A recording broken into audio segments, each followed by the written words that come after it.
first comes the story. Second comes the interpretation of the story, which is how you present it to the audience. Get ready, and go!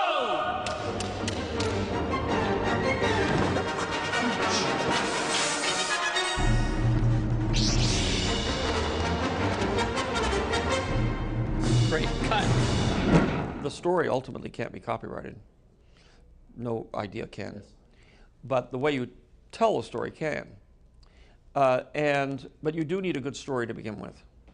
And that's where everything starts. And some people say, well, there's only 32 stories, and they should get retold. And so I started, part of my experiment was I wanted to go back from my old anthropological days to see if the underlying psychology in storytelling 3,000 years ago was the same as it was today, and that people still responded to it in the same way. So I took the themes, not the mythology, but the themes that underlie the mythology, the psychological themes, and I put it into a story. And then that story became Star Wars. Now, I know how to make movies, I know how to tell stories with movies, so it's like any kind of storytelling.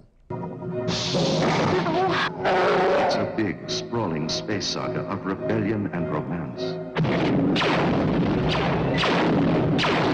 It's a spectacle, light years ahead of its time. A billion years in the making. Star Wars.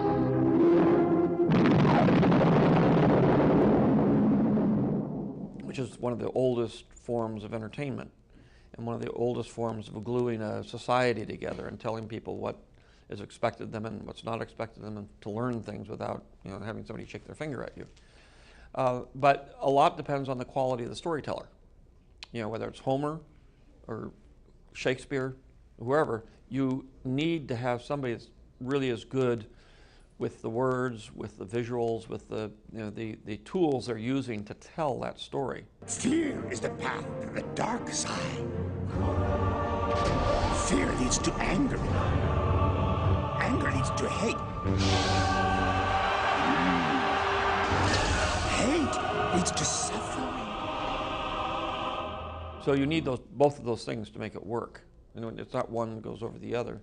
I think ultimately the film was successful because it's based on human psychology that's been around for a long time. It's been tested mainly because of its mythological in nature. It was tested by word of mouth for about 1,000 years. And word of mouth means that the story gets changed every time it's told, depending on how the audience reacts to it. Yeah. So what you get is a pretty clean vision of what people are thinking.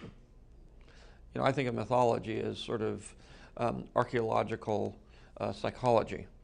So you really learn what people think rather than how they lived and that sort of thing.